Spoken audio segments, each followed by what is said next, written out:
Women have the power to transform this world.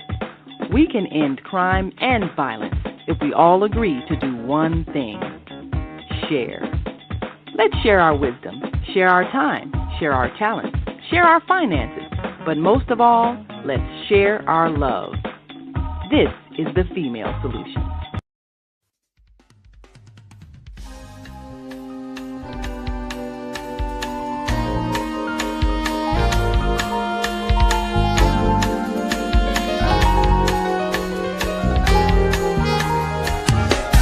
Is your life a little boring? Do days go by without a story?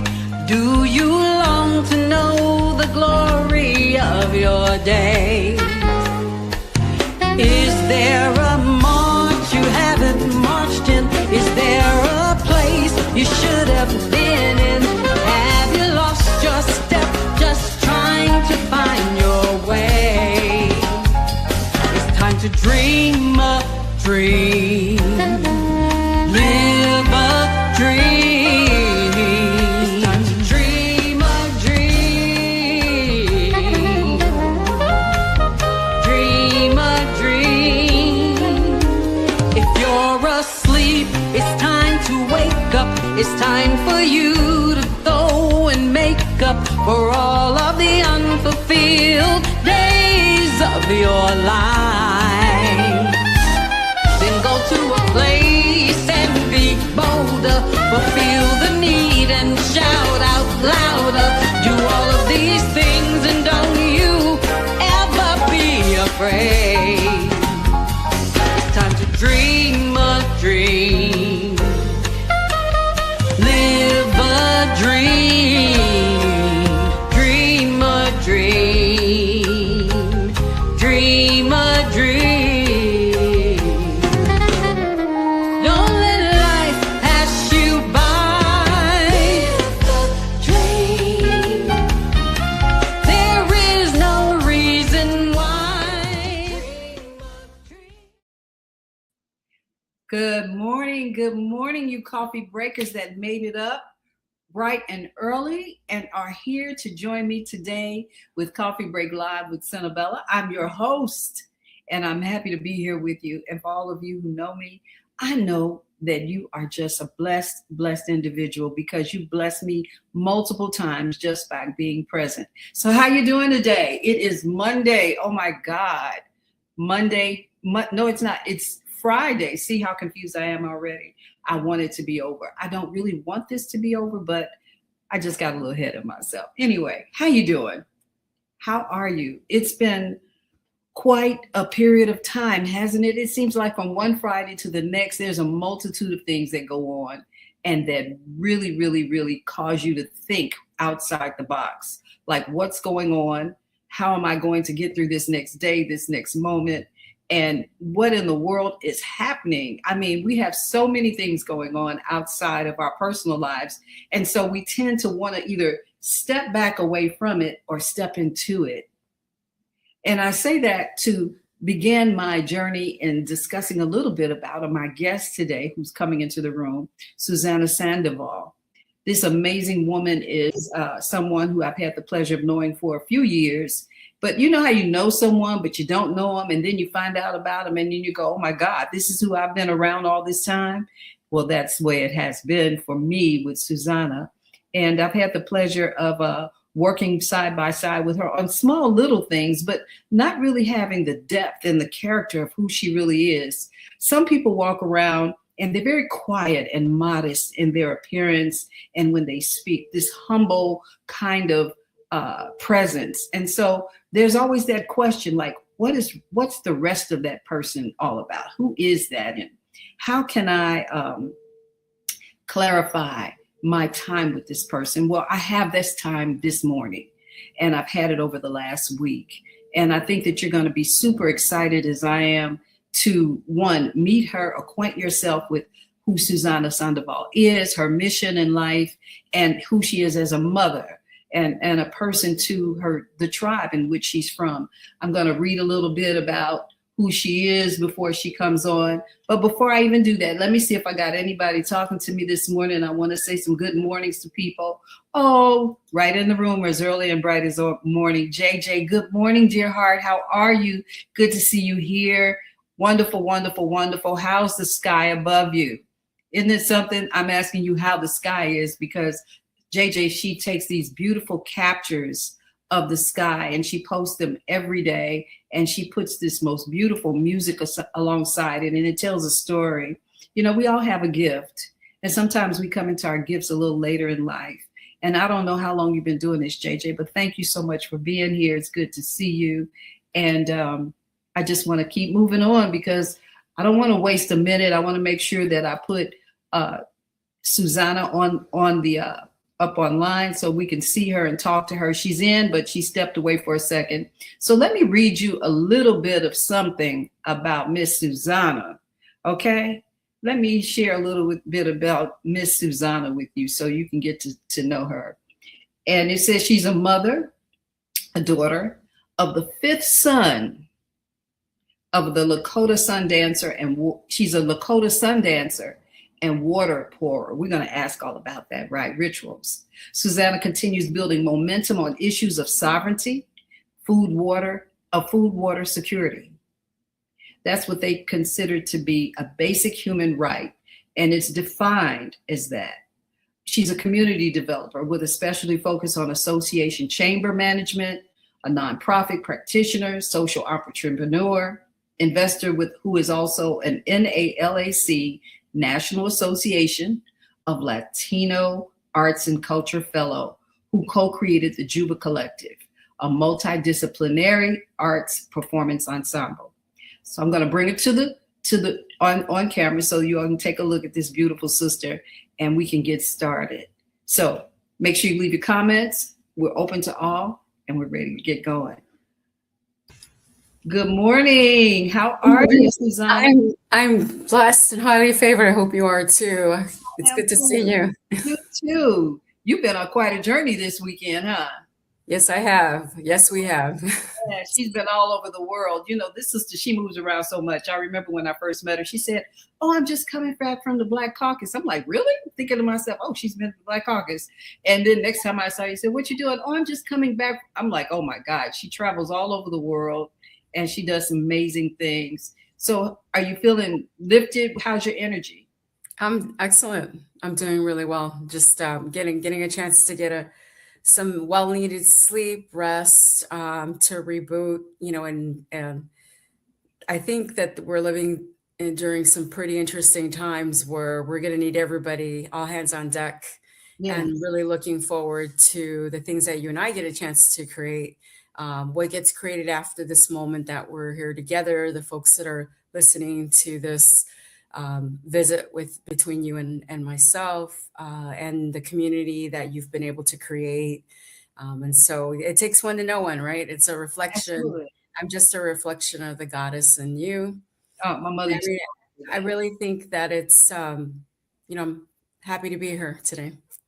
Well, that's really wonderful to hear you talk like that. You know, I'm always encountering you, but I guess I'm a chatty box. You know, I chat a lot, I talk a lot, and I'm always moving around, right? Busy, and that's just my energy. But it's a pleasure to have this moment in this hour to kind of unpack who you are, what you're doing with the audience, but for myself even to learn more about you through this visit, right? And you're right. I'm looking forward to the future projects and whatever it is that we'll work on together. You're a multidisciplinary artist, and so that's another thing that confused me. You were always doing all kinds of things. I'm like, is she on stage now? Where is she going now? So, you know, it's like this life that you have. You're still investing in that which you are, but I guess it's who you are is a part of the whole box. It's not just one thing in the box. And so do you endeavor your life with a seamlessness as you go from one stage to another? What does that look like for someone who's a mother and a multidisciplinary artist? Well, we have a concept in, I'm Mexica and Purépecha from the state of Michoacan. I was born and raised in Mexico City, but also born on the south side of the city of Chicago. and I've been crossing borders for many years. I was just sharing with folks at Serpent Mound that I'm a true Midwesterner, and my dad used to like to drive to Mexico, and Mm. so we used to pile in the station wagon and head down to Mexico City. And so, like many people's, we migrate, right? Mhm. And so, for the concept that I wanted to share is that we have circles. So instead of a box, I would like us to think in circles. Oh, I like that. And the circles, your innermost circle is you yourself. And then the secondary circle is your immediate family, your legacy, your offspring, and then from there it starts branching out. So I really see myself as a part of, part of the stone people. A stone, when you sit and, when we still do it, I just did it just a day ago. You're sitting at the lake and you throw a rock in or a stone in and it ripples. Hmm. I would like to think of it as that. And so sometimes it can look differently for different people when you're observing it. But for me, I really was living that lifestyle way before I had a physical person tell me exact and explain to me what I was actually doing. Mm. I like that. I think that your cultural background is one that we've always looked at from a perspective of people who are highly spiritual, peaceful people. Is that the truth? Is that how you see yourself and those that you've grown up with and around? I think growing up between two different countries, both the US and Mexico, gave me a different perspective. I've had some defining moments throughout my lifetime, like most human beings. I think growing up in one of the most segregated cities that continues to be segregated, but we continuously work on the unity, right?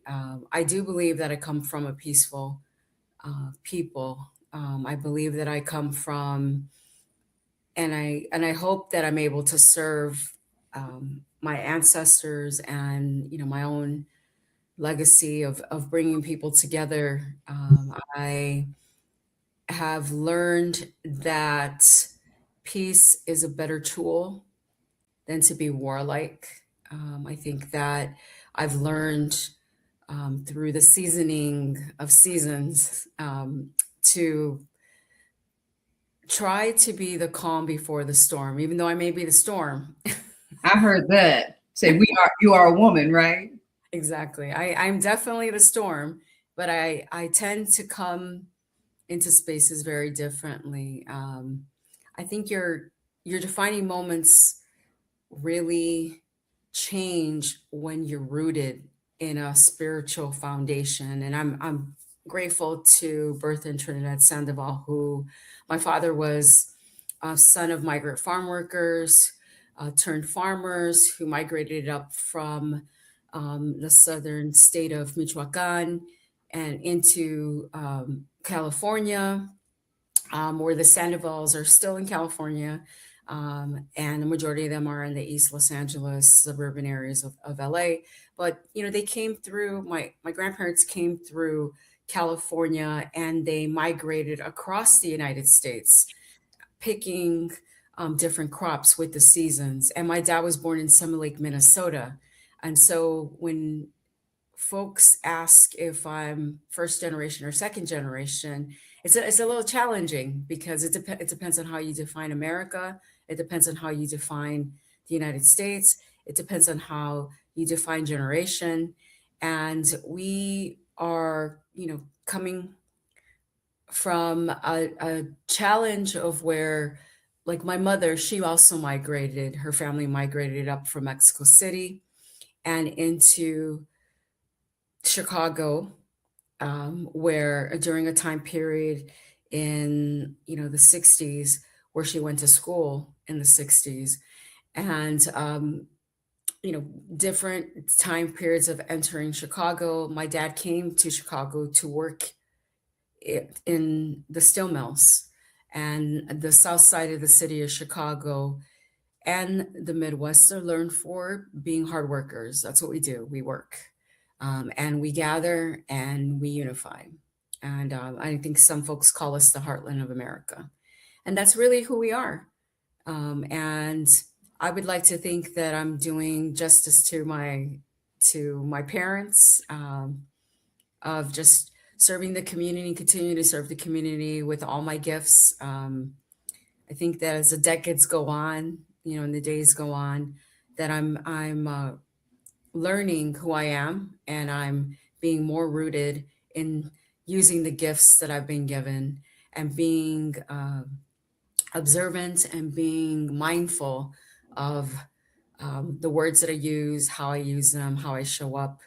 Mhm. Um, and I shared a message with folks this past weekend on being able, it's the gift of discernment. It's the gift The of gift of the being, sermon. yeah, the gift of discernment, the gift of knowing what to do, when to do it, how to do it, when to speak, when to be silent, when to hold space. Mm. And I think that growing into my womanhood, you've been able to see me at different touch points in my Right, life, right? right. And so, Both of us are all over the place, but you're a jet setter more so than I am. I think, no, I truly meant when I said, that, it takes one to know one, right? And it's like, it's circles, the ripples, Sure, sure, sure, sure. of, of the tsunami meeting the tsunami, the hurricane meeting the hurricane, but, really coexisting in same spaces and Sure. seeding, like I come from farmers. I Mm. mean, I've been taught to work really hard, to have a strong work ethic and a constant commitment to community, and that looks different Hmm. at different times in different spaces. That could be me showing up and praying. Right. That could mean me being silent, being present. That could look like me singing a song. It could look like me um, helping set up lights, and making sure that the sound is great. Well, Or being a servant, it sounds like that's what it is. We're always servants. You've shared with me multiple pictures and assets that we're going to share with the audience, and I find it to be most interesting. A lot of times, you hear African Americans say, "Oh, my family was Indian," or I come from Indians," but we really don't know, right? And so everything is a journey in life, and that's something that we come to realize. But then there's also this disconnect to the truth, which is the truth is that if I'm suffering and I'm African American, right? And I call some today they use the terminology foundational Black Americans, right? Well, what about the conversation about foundational Indigenous people, right? That conversation doesn't come up often, and it only comes up here and there. How has that affected the family of naturalized people, and how big is that community today? What does that community size look like? it's interesting that you used the word naturalized. I had a call with an elder from Bolivia yesterday, and in his prayer, as we closed our conversation, he said, "Remember that we're leaders of the natural law." Mm. And my elder, Chief Wesley Black Elk, likes to say that English is a tricky language. English is not my first language. English is not your first language, but it is a language that we have learned to use to express ourselves. And we're finding the intersections between our quote unquote native language, right? What our ancestors spoke. And then we're also creating our own language, right? And so people have talked about love languages, people have talked about all kinds of things. But when you talk about naturalized, and what that means, I have spent a majority of my time in scholarship and what quote unquote Western scholarship has been called. I worked in the 90s at the National Museum of Mexican Art. And one of the things that I wanted to work on, because I grew up in one of the most segregated cities in North America, Chicago. Okay. And I grew up on the South Side, and I grew up not seeing myself different from the African American community or the African community, and such. And I felt, that there was a calling to me, right, of that culture, of our culture. Mm-hmm. And as I did a deep dive into, Catholicism, which I grew up Catholic, Mm-hmm. and I grew up understanding the history of the conquistadors and how they came to Mexico and how they took over an indigenous people. And then spending time during the 90s working at bringing that facet of our culture, of the Mexican culture, of our African culture. We spent about close to 3.5 years of negotiating with the Mexican government to take out artifacts that would show the African presence in Mexico. And I think it's important to say that our cultures are all learning who we are, because there is the history of what we've been taught in books. And then there's a herstory, which we still have yet, that is unfolding currently in the time period of the divine feminine, where we're hearing women that were present during these historical time periods, and they're telling their stories, or that folks like us, are bringing that light, into being. And so I think that it's important to really think about if there was really differences. I've always been one to concentrate on that intercultural, that multicultural, that multiverse that we all are, and understanding the migration of our peoples, and how,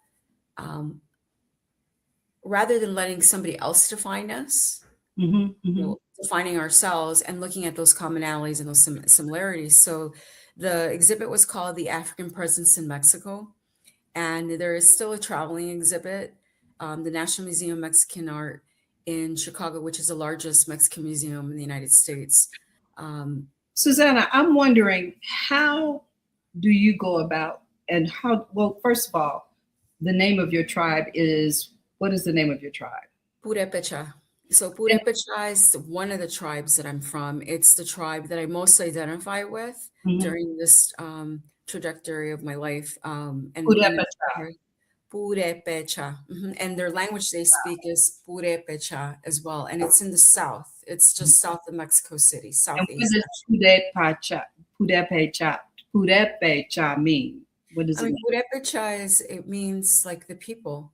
Like it means, and when people look at it, it can mean pure, it can mean pecha. It means, just that you're rooted.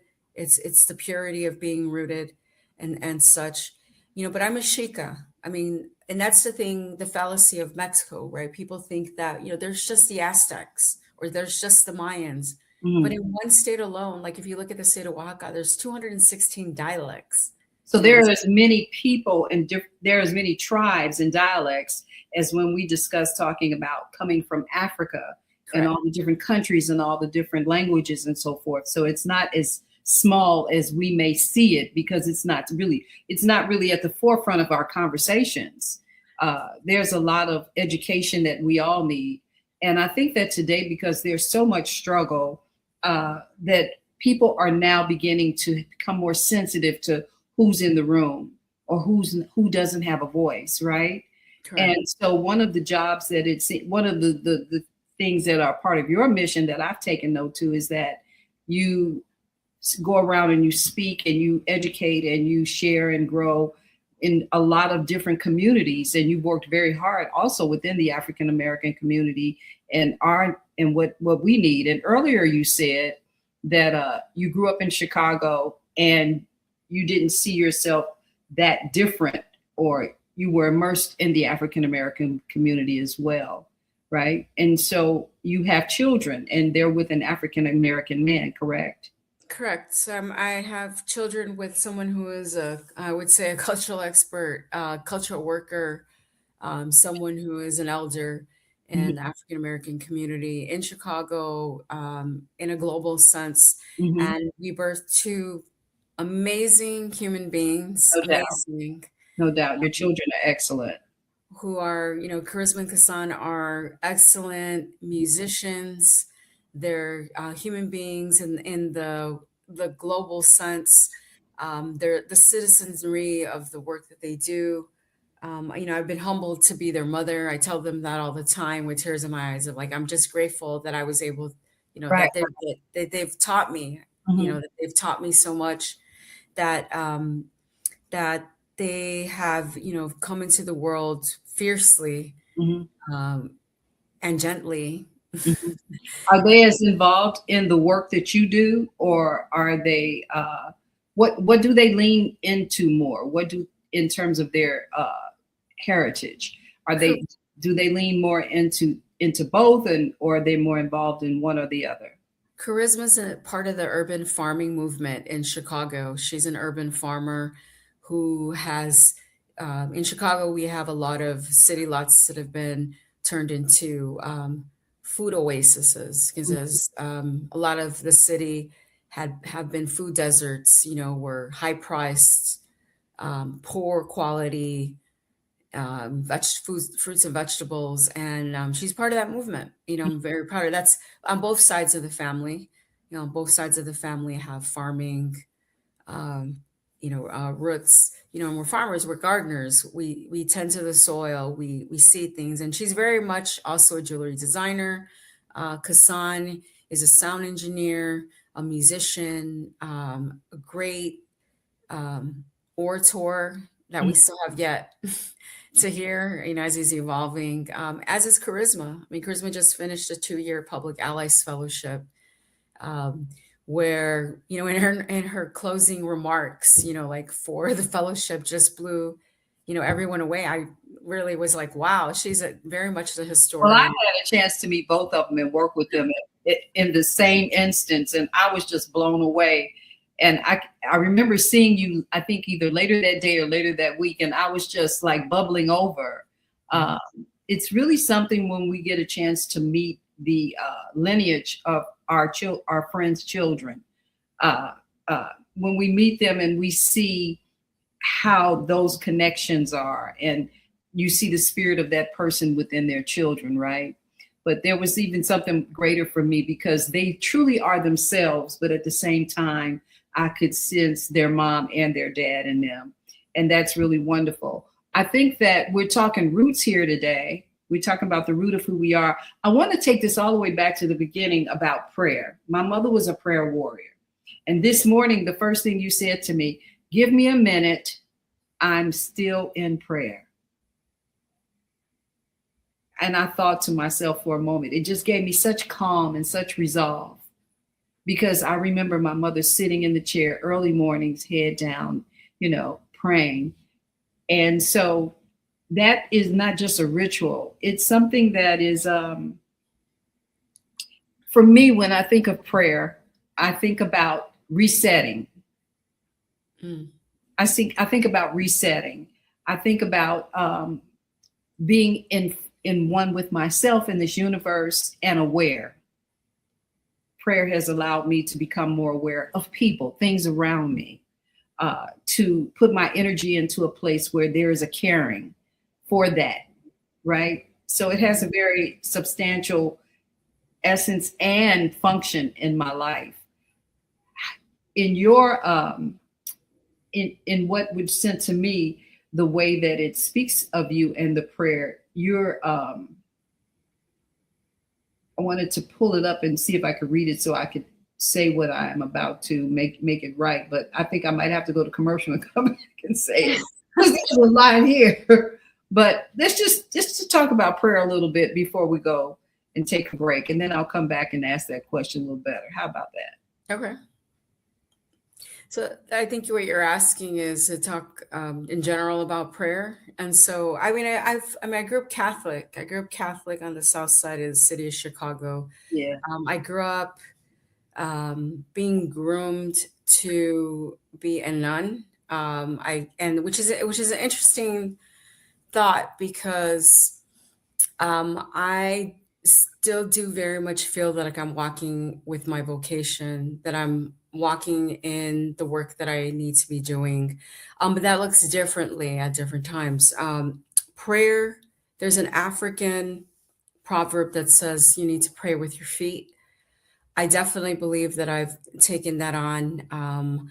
I've been a walker, a faster, a prayer, and in the truest of sense, I am one of the women who fasted in front of the White House when the Obama administration was in administration of the United States, to ask for some reform to immigration.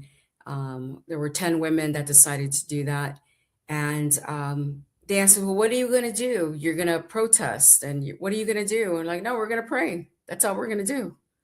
We're going to sit in front of the White House and we're going to pray. And people would come to visit us, etc. I've also been a faster on Fast for Families, which was a northern bus route of one of the fasts in regards to immigration reform. But it's part of who I grew up to be. Some of the, like you were saying, the practices, the rituals that we're raised with. But I have learned, as many of us do, to select what I can gravitate towards, which roots me in a particular way. And I continue to do that. And it looks differently on some days. Some days it looks like I break out into song, or I play the piano, or I'm drumming on a drum.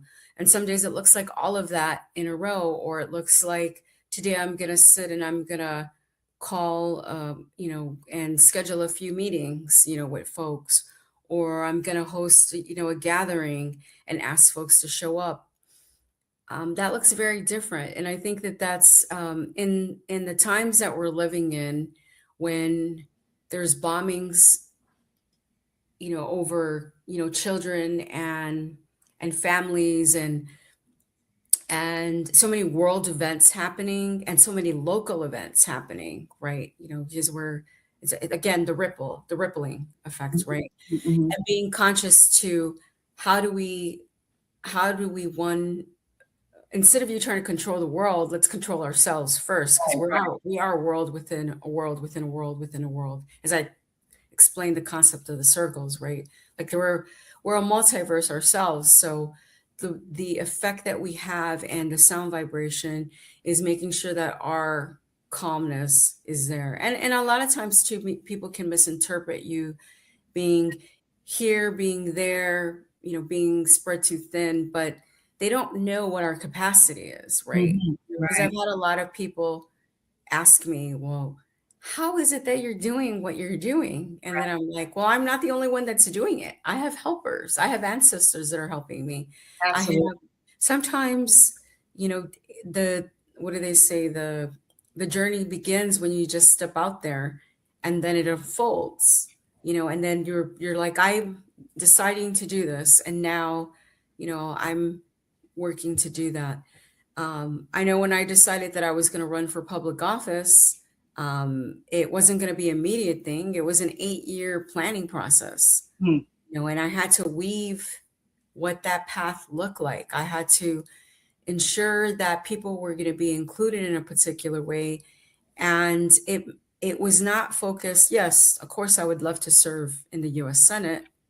But I also think that it was, it's a means to an end, and it's a means that a gift, a message that was given to me by my ancestors of leading in a particular way. Yes, servant leadership, but in particular, women, we lead very differently than men do. We do. We are gatherers. We unify folks. We build community. We build the communication. We build the unity. Now, balancing what quote unquote has been learned behavior as masculinity and learned behavior as femininity, a human being, we have to, we reconcile that with ourselves. Mm-hmm. We work through our defining moments. We work through our mothers, our grandmothers, our great grandmothers. But those of us who've been blessed to be seated by both masculine and feminine and spend the time reflecting on that. There were times where I didn't do a lot of talking. I mean, I grew up being very quiet. I grew up being, working on my gifts of observation, learning to pray, learning when to be, meek and humble, learning when not to be meek and humble, and being, Like you oh, say, right? Like you say, just let that what's inside of you speak and to act upon it. There's there's something I want to step back into again. I know that we have a lot to discuss, and I'm going to have you back because I know that there's more that I'd like for you to educate and share with us about who you are from this very specific place of being who you are as an Indigenous woman. I think we need to become more aware of what's happening with the indigenous people, right, of America, and the language, right? There's this here fight about naturalization and who owns what, and the right now that's like the biggest conversation on the ground. And how's that going to affect not only us but the people who are naturally from here? There's always the argument now, like, yeah, well, you talking about you own the land and stuff, but you look who you took out to own the land. That conversation is not really talked about that often. I don't know how important it is to talk about it from the definition of the scarcity of the conversation and the historical aspects of the conversation. But I think that it's an unspoken thing. It's not unspoken. It's not talked about enough. I think as African Americans, we need to become more aware before we utilize this these little anecdotes. I think it's good to say it because we raise the spirit of it, right? But at the same time, we just don't have enough conversation about it. That's one of the things that I really admire about who you are, is that you step into who you are, and you're stepping into who you are from all the different aspects. And that's got to be like a juggling act as well. Like, how do you go around? Because people view you in many different ways, I'm sure. So I'm going to take a break and come back. But before I even do that, I want to acknowledge a few comments. Naima Latif, the executive producer and founder of Female Solutions, says, thank you for your consistent global activism over the years. We appreciate you. And then, sir. You probably know her. And then Zelda Robinson, Zelda Robinson says, ancestors are always watching and waiting for us to embrace them. And then Vieta Robinson is here. And just good morning and blessings to everybody. I'm so glad to see you here. She says, Grand Rising, happy to hear your focus on changing self to change the world. Blessing and peace to you. Thank us, United Souls. I like that, United Souls. So we're blessed to have this opportunity, everybody, to speak with Susana. And I thought I was going to run right to the commercial, but I want to talk about the fact that we just lost Jesse Jackson, who he was to you, and how he has worked to help perform in his own unique way with you and what it is that you do when we come back. How about that? That's great. Thank you. Yes. Okay. Very good. So we'll be right back. Let's go see what's happening with who we are as people around the world. We'll be right back.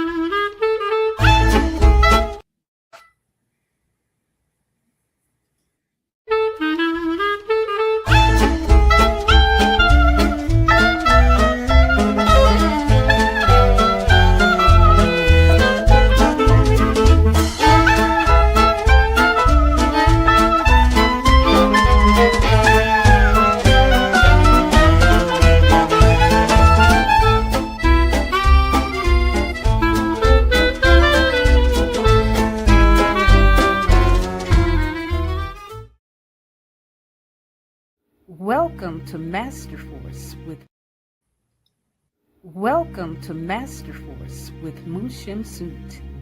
Join us each week on Thursdays at 7 a.m. Central, live on Facebook and YouTube on the Female Solution page, as we dive into powerful topics designed to assist you in mastering your life force.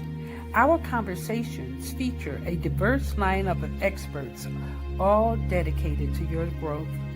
Tune in weekly to discover new ways to elevate your spirit and raise your vibration. And remember, we are ascending.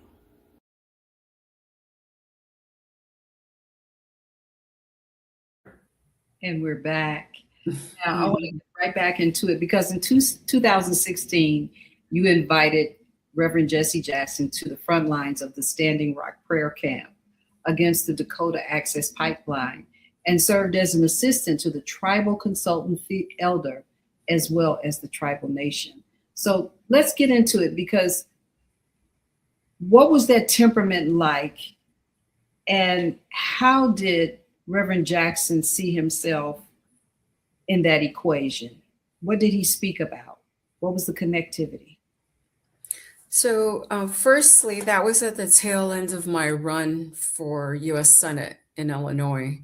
And I got a call from California from my elders, and they asked if I would be of assistance. And I said, of course, if I'm able to do that, of course. And just let me know what's needed. And they said that the tribal nation wanted Reverend Jackson to come and visit camp. Why? Because we had been getting tear gassed. There was a lot of black ops that were in North Dakota, mercenaries that had been hired in order to watch and interface with the Standing Rock Prayer Camp, and that's located in Cannibal, North Dakota. And so I said, sure, I'll go pay a visit. Visit with Reverend Jackson and see what that possibility looks like. And so I immediately went to his office and came in to Operation Push, as I've done many times before, and went into the office and handed him the phone. And he was asking me, well, obviously he was aware of it. He was very much a global citizen. He and I had something in common. We like to read the news. I mean, I grew up, my uncle founded 3 media outlets and the National Association of Hispanic Publications. So we do follow the news quite a bit, and not just in the US, but globally to see what's happening. And that is a habit that he and I both had, to rise early and to see what's happening around the world. And ask ourselves, like, where can I be of most use today, right? So when I showed up in his office, he wasn't surprised at all.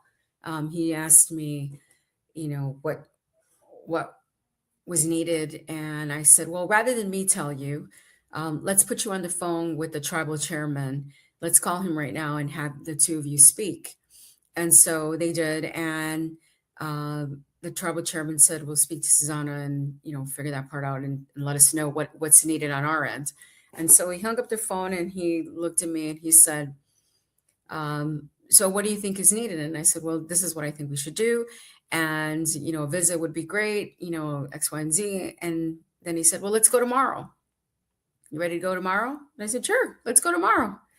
Met him at the airport, at the Gary airport, and then got on a plane and went to Standing Rock. Overnight, the behind the scenes part kicked in, where we also went with Nick Tilson, who runs NDN Foundation. He's one of the brothers from one of the other tribal nations, who is also an Ashoka Fellow and an amazing community organizer himself as well. And we prepped the talking points because you just don't go to a 10,000 person camp. Is that how many people are in the camp? Yeah, at the highest point there were 10. There were more at some other times because we had a gathering of veterans, and there were way more at that time. And so it was a global call to action. Many people came. It was a year-long effort in order to answer the call to action for protection of our water, for protection of land, for protection of people who are aware of our natural resources that are concerned. Some people call it climate change. Some of us are just natural tenders, keepers of the land.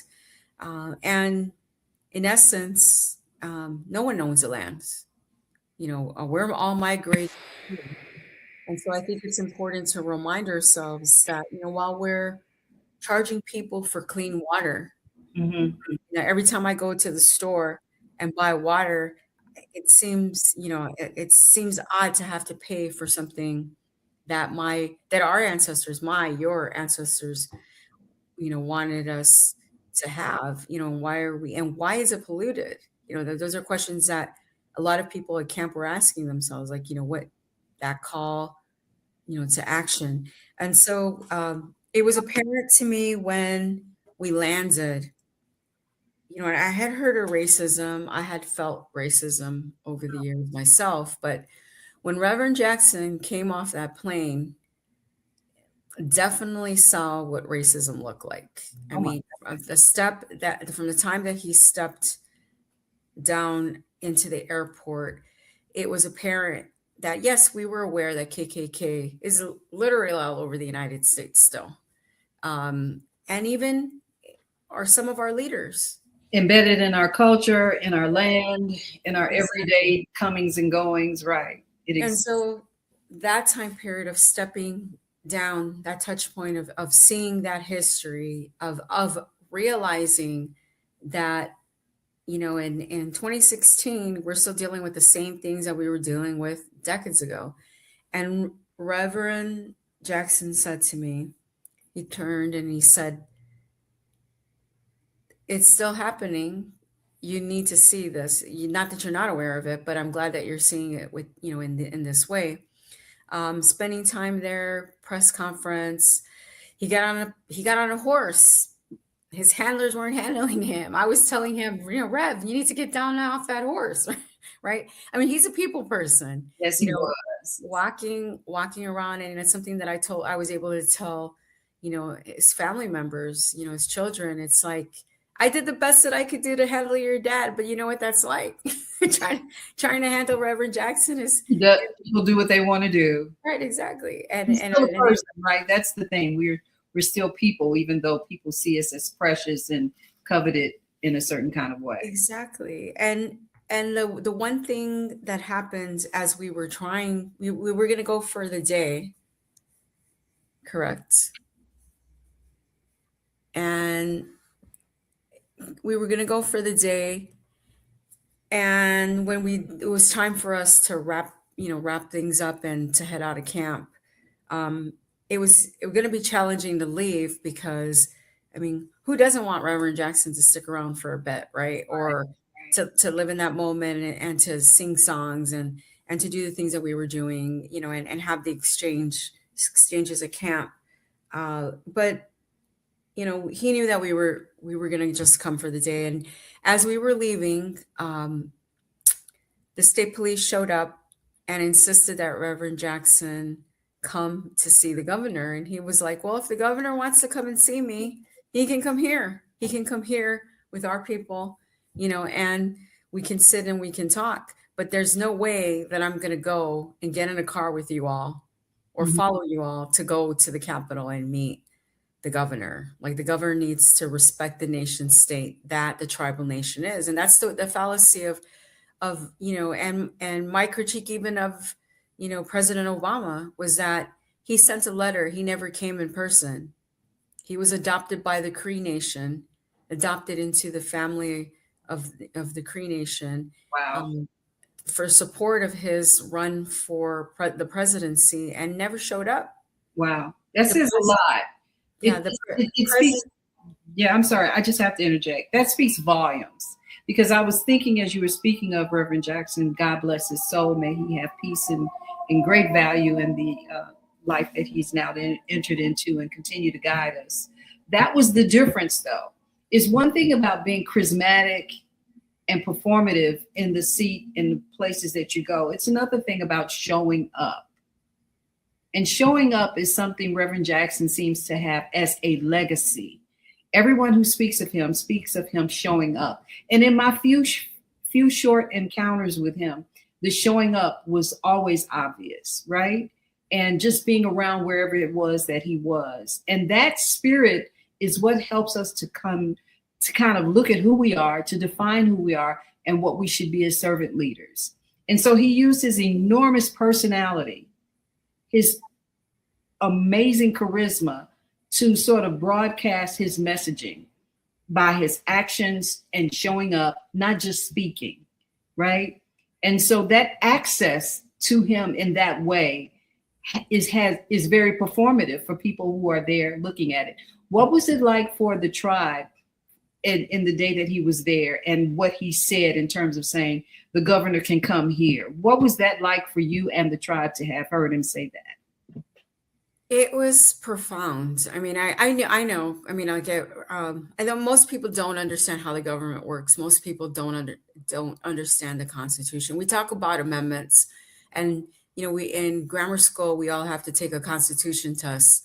And in the 90s, there was an attempt to have American Studies programs instituted, as far as like collegiate scholarship, et cetera. But I think our country does, or the U.S. I should say, the U.S. of America, United States of America, does.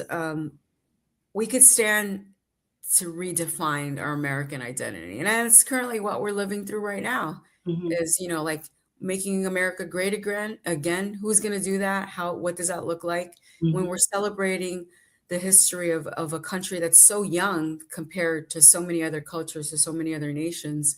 Like, how are we going to be utilizing our power, quote unquote power, our platform, our world stage? And I think you pointed to something too. I do want to share something that was profound for me, that Reverend Jackson used to tell me a lot of things. Reverend Jackson used to tell folks a lot. He would pick up the telephone and randomly call people, or randomly have conversations or ask you to do something. I mean, people talked a lot about that during the funeral, right? Right. And we'll continue to talk about the multiple conversations. But to me, Just on that, I want to say, and I know I'm going to say it because that was part of the dynamics of the early coming together when the whole civil rights movement started. Everybody was performative. Everybody was showing up, and everybody showed up in the ways that you're speaking of, Reverend Jackson. The phone was an essential part of connecting and making sure everybody understood everything. And so our parents and our grandparents, they called people, told them what to do, how to do it. They checked on everybody. That's something that's very essential that we need to get back to: checking in, communicating, caring about, and building a coalition that puts us under one umbrella. Please, I just needed to say that. No, I think Chicago has a tradition of it. In the past, we had neighborhood clubs, right? Black clubs, and people would check on people. I think we're getting back to that. There's a movement back towards that. But I think that women, we do that naturally. Like, I know my mom sits and she dials all her friends, and she has a printed address book that she still uses, and she calls folks up. I mean, now it's a little easier with cell phones and that such, but the landline, you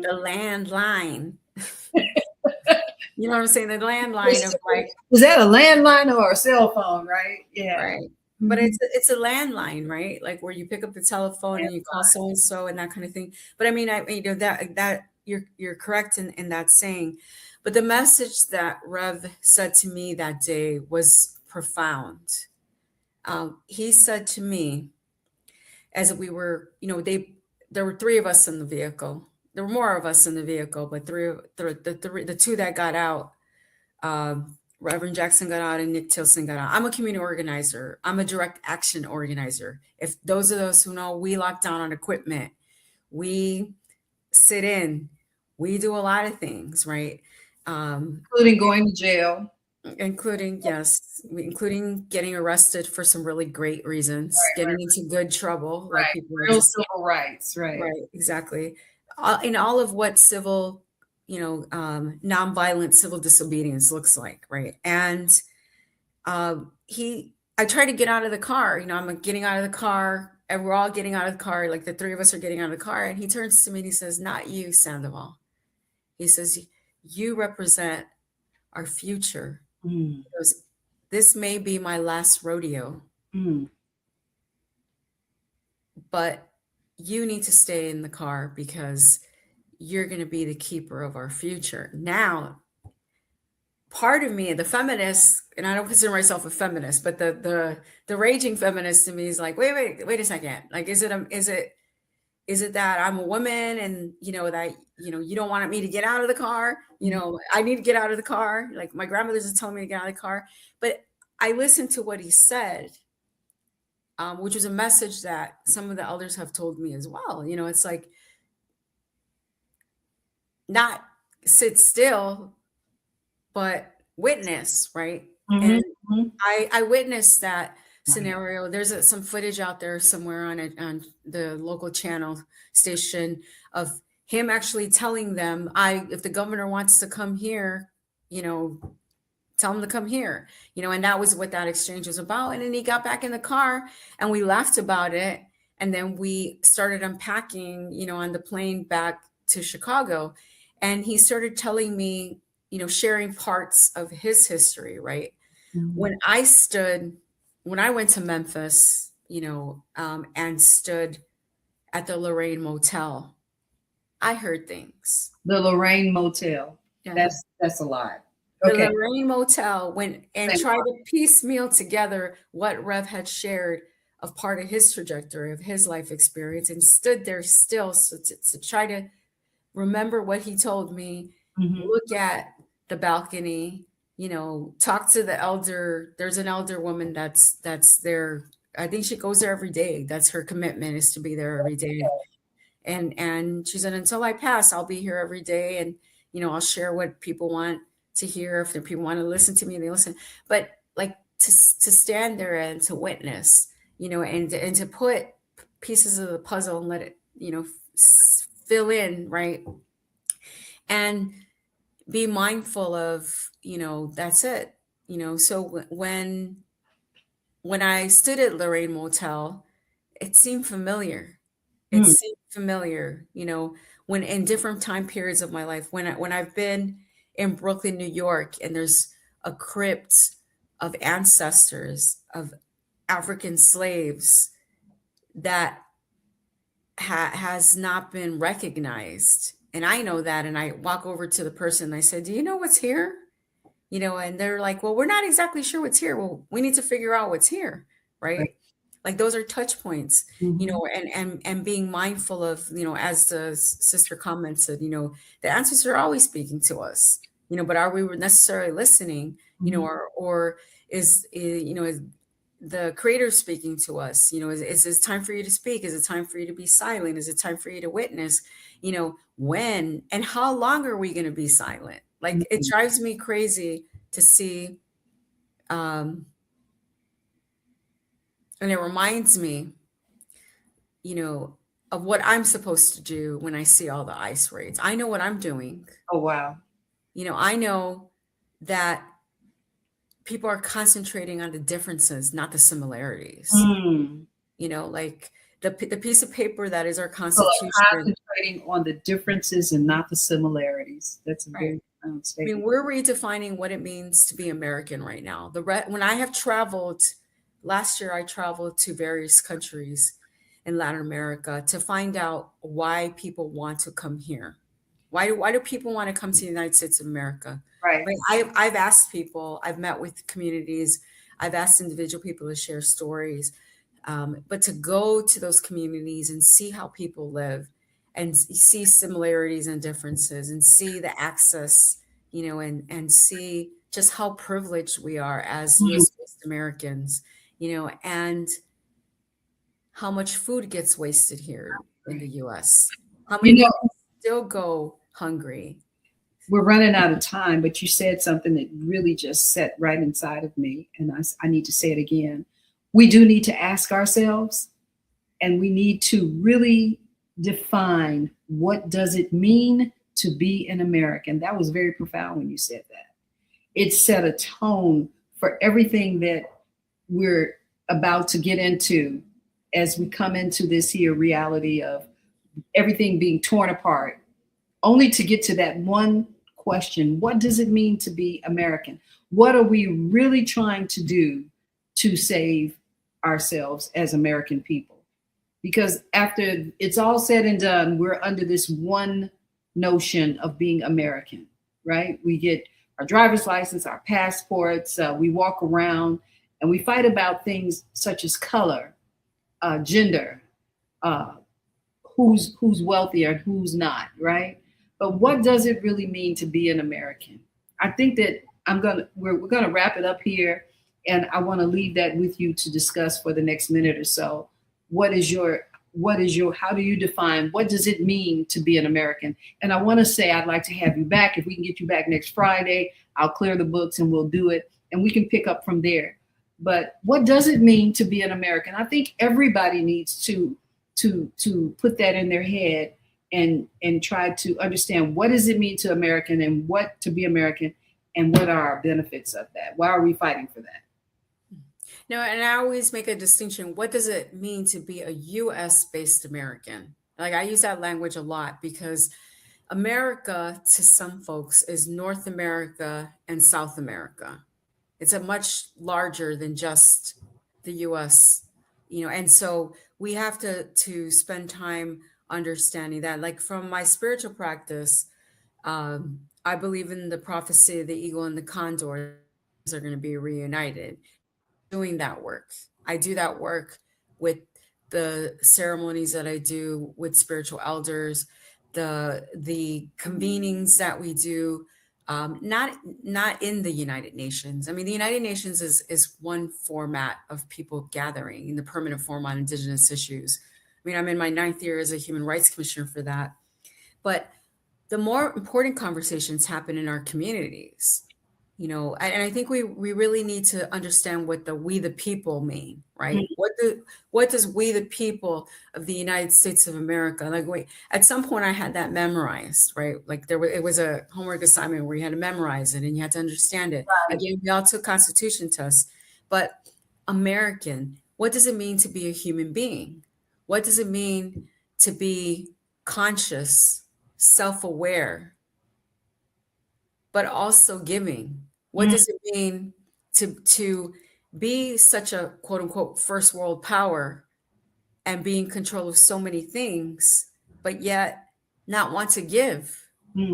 We have an administration that has pulled back from participating in many gatherings for particular reasons. But did they ever bother to ask the people, we the people, what we wanted? I mean, yes, this is an instance of leadership that we're moving through. It could be a needed instance, and a necessary introspection, magnifying of thoughts that, a balance that's needed, the great balance that's needed, the balance that's needed in each and every one of us to say, hey, is housing not a basic human right? Food, shelter, and clothing. We're gonna stop there because we're out of time. Susana, thank you so much. Such a profound way to end, and I'm looking forward to us coming right back in at that point. I just want to leave one thought, though. Sure, go ahead. In the great balance, we need women to speak. We have been silenced for so long, and we can witness.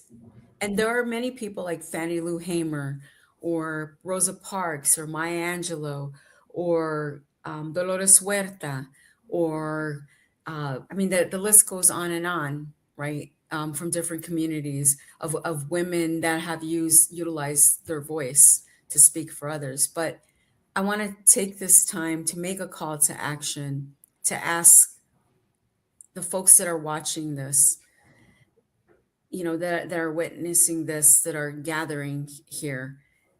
What is your role? What is our role? What can we do together?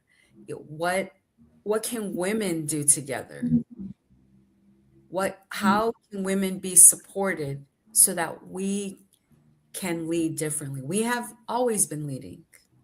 Susana, that is an excellent way to end. Let's ask that question. What can we do? What can we do as women? But in a performative way, what can we do? Thank you, Susana, so much. I look forward to it. Just stay right.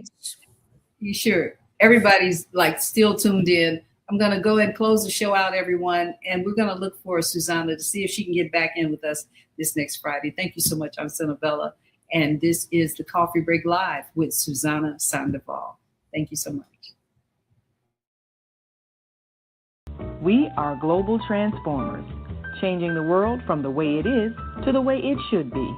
We are one. Wherever we live on this earth, we are one human family.